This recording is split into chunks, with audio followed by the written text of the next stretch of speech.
Hi everyone, my name is Maira Biankadip and today I'll be presenting about transitive phrasal verb and collective noun. Okay, the first topic is transitive phrasal verb. Transitive phrasal verb is verb that need an object.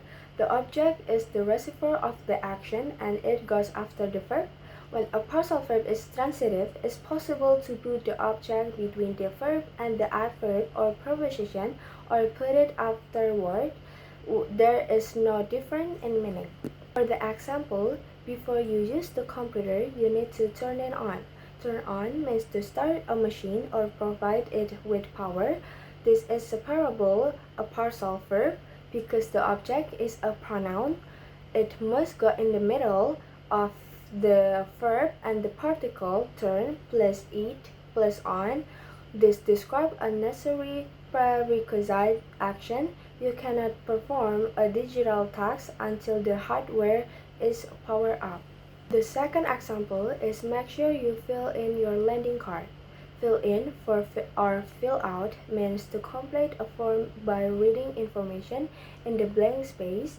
A landing card is a form travelers often complete before passing through custom or immigration when entering a foreign country. This is an instruction or a reminder to ensure a specific administrative task in a finisher. The next example is she looked at the magazine then put it down. Put down means to stop holding something and place it on a surface like a table. It reverted back to the magazine. This sentence describes a brief, complete action. She interacted with the object momentarily and then cased the instruction. The next example is there are a lot of dead leaves in the garden. We need to clear them up. Clear up means to tidy a place or remove a mess. Them is used because leaf is a plural. This is a problem and solution sentence. The problem is the mess, dead leaf, and the solution is the core of cleaning them. For the last example is if we're going to have fish for dinner, you better take it out of the freezer. Take out means to remove something from a contained space. You'd better is a contraction of you had better, which is used to give strong advice or a warning. This refers to the process of defrosting signs.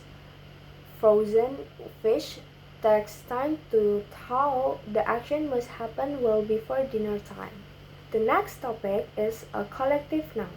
A collective noun is a special type of noun that refers to a group of people, animal, or thing considered as one single unit.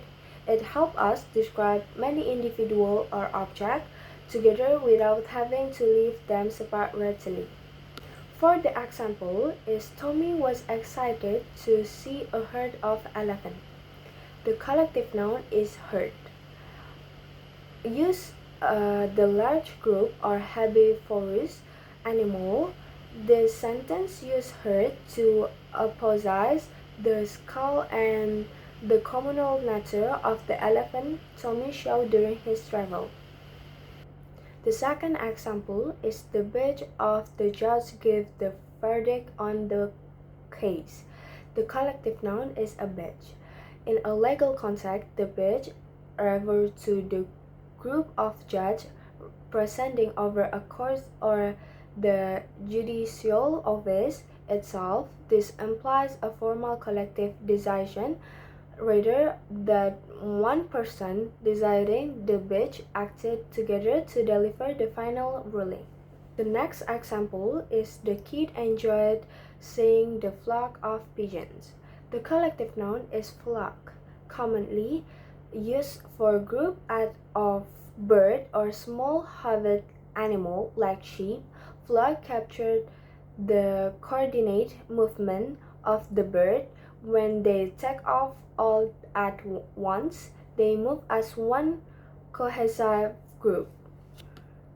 Next example is the football team was congratulated by the Principle.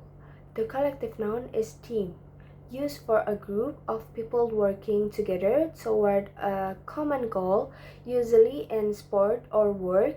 Note that team is treated as a singular unit here. The team was congratulated even though it consists of many people or many players. The last example is the mob was getting crazier with time. The collective noun is mob. This refers to a large, disorganized, and often rowdy or violent group of people. Unlike a crowd, which is natural, a mob suggests a loss of control or a sense of danger. This sentence describes the rising tension and caustic energy of the group. For the next topic is case study. 1 is analysis intransitive parts of verb. Intransitive parts of verb, for example, is take up and drop out. Contribute to vocabulary building through lexical chunking. Instead of learning word in isolation, learner acquire a multi-word unit that function as a single semantic entity. This verb often use particle up, down, and off to express a spectral meaning such as completion or continuation, helping learner understand this systematic nature of English preposition. In the sentence, the meeting ran on. The partial verb provide a more nuanced idiomatic description that a single word verb like continue, which is essential for achieving native like fluency. Example sentence is the meeting went on for more than 2 hours. Run on is intransitive partial verb. Several students dropped it out during the research project.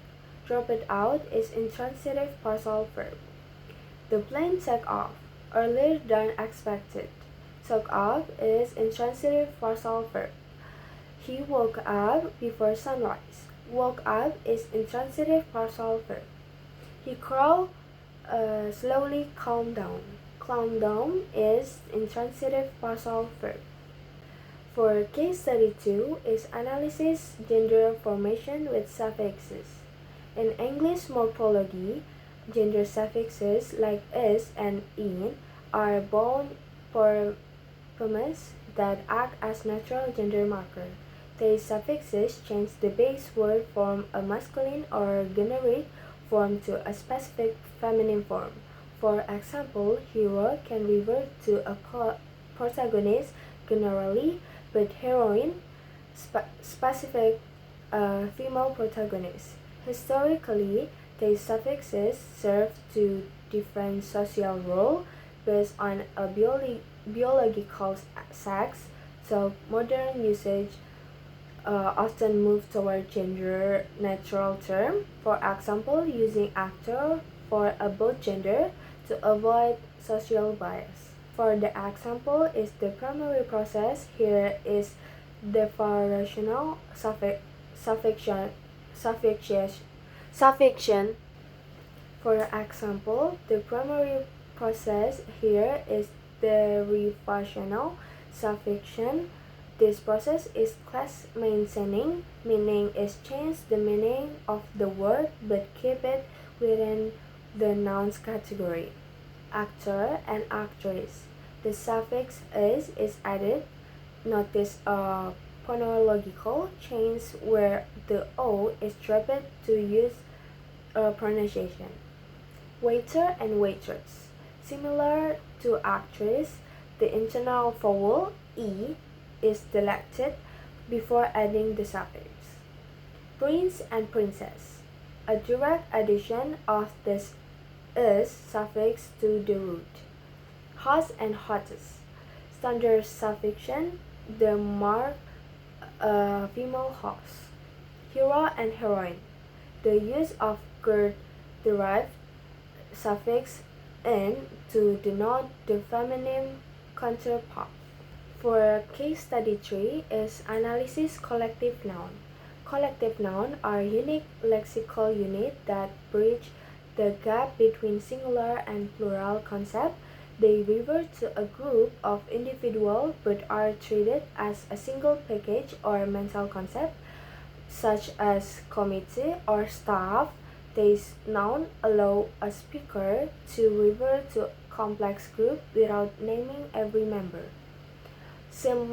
Simplifying the information structure in a sentence cognitively, they can be interpreted as either an atomic unit, the whole group, or a distributive unit, the individual matter a member within. For the example is the committee has approved the proposal is a singular focuses on the group acting as a single official body. The jury was divided in its decision. Is a singular, grammatically singular was, so the word divided implies individual difference within the group. The second example is a swarm of insects covered the field. Is a past tense. The word swarm at the singular head noun, defining the mass of insects. The next example is the audience clapped loudly. Is a past tense. The action is performed collectively. The last example is the staff are attending a workshop today. Is a plural. Use are emphasize the individual member of the staff performing the action. Okay, and justification and theory. National concord. The primary theory used is national concord. This theory suggests that if a subject is grammatically singular but systematically plural, the verb can agree with the idea or meaning rather than the strict physical form of the word. And this is a journal reference. Okay, that's all for my presentation. I hope you found it informative. Thank you so much for your attention. Bye!